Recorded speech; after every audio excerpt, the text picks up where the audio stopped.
Hello there everyone, welcome back to yet another Clay Soldier Battle Tournament 2016 episode. We are partway through the qualifying rounds, and we have yet another clone battle to the death.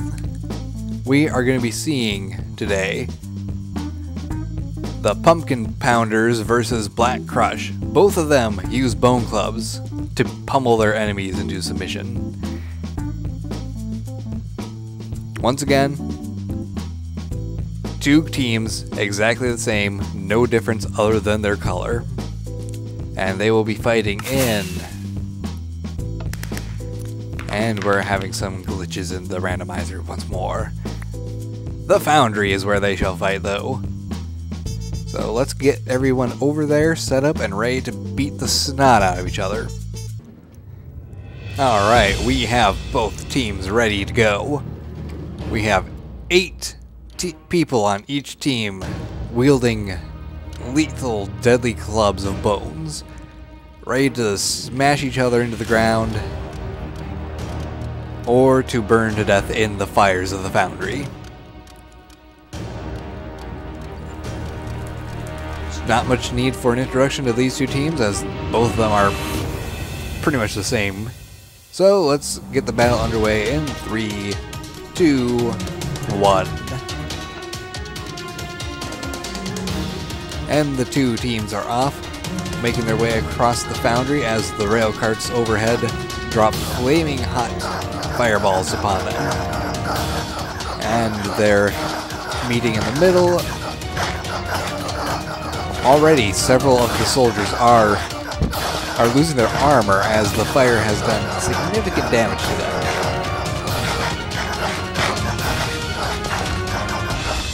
Black Crush is got a slight advantage in numbers, and that is pretty much it for the Pumpkin Pounders. They unfortunately wandered too much in the fire. And if you're wondering why there's glowstone around, it's to try to help make the soldiers a little more visible against the dark color of the Foundry. But enough of that, we have to go on to the next battle. Black Crush gets to move on to the tournament. Pumpkin Pounder has to wait to see if they have a chance of being redrawn for the tournament.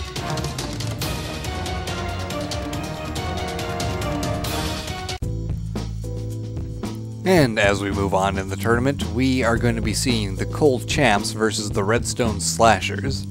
Now, the Cold Champs are going to be the first team you see that has padded armor to give them a little bit extra defense. And the Redstone Slashers, they are dual wielding. They got stick clubs and razor sharp shear daggers to give them a slight edge in terms of damage. And they will be facing each other in the war-torn field.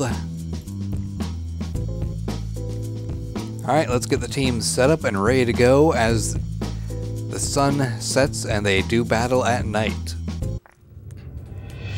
Alright, both teams are set up and the war-torn field will feel war once more as the Redstone Slashers face off against the Cold Champions. Cold Champions have their armor all padded up, and the Redstone Slashers have their shear daggers all sharpened and ready to go. Let's see who will win in 3, 2, 1. And both teams are off, and the arrows are raining in. So far, both teams are fortunate enough not to get hit by a single arrow, and they are meeting in battle on the Redstone Slasher side of the center. And the Redstone Slashers are doing significant damage as they outnumbered the first of the Coal Champions.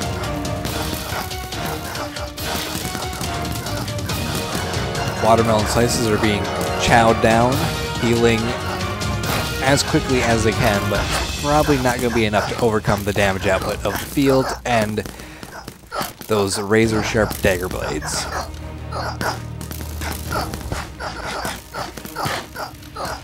Both teams are remaining surprisingly even, but there goes 3 of the Cold Champions almost simultaneously. And that is it. Redstone Slashers have won. They get to move on to the tournament. The Cold Champions have to sit around and wait to see if their name is drawn.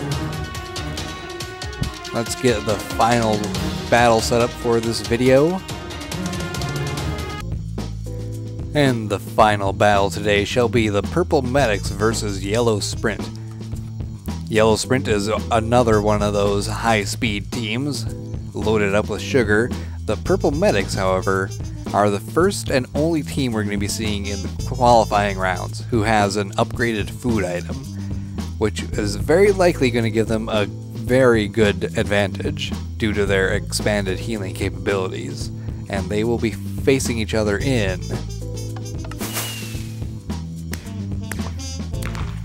the war-torn field once again. Alright, let's get the teams together and send them off to do battle. Alright, both teams are set up and ready to go. We have the Yellow Sprinters here on the left side, and they are facing the Purple Medics, who are all gathered on the right side. Speed can be a very important factor in a fight, and it can lead to a great advantage in the form of an element of surprise type attack. However, the ability to heal wounds is quite possibly even more important. So who is going to win this fight? Speed or healing? Let's find out in 3, 2, 1. And the battle begins, and the Yellow Sprinters are charging off into the middle of the field, nimbly dodging all those arrows. However, they have charged right into the mass of Purple Medics. That is a slight issue for them because, well, let's face it, they separated themselves. They gave the enemy team a distinct advantage in numbers,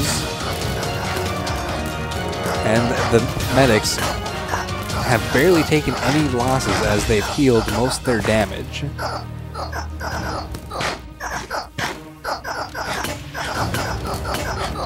And we can hear some armor breaking. I can see lots of armor lost on the Purple Medic side, but not enough damage was done by the Yellow Sprinters to make up for the fact that the Purple Medics could heal almost all their wounds. And the battle is over. Purple Medics get to move on to the main tournament. Yellow Sprinters, well, they're going to have to sit there and wait like good little clay soldiers. And that is going to be it for this episode of the Clay Soldier Battle Tournament qualifying rounds. Next episode we will have 4 battles as there are 4 teams left. So hope you guys are excited for that.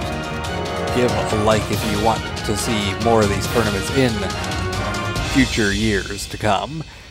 I will see you next time. Take care guys, and goodbye.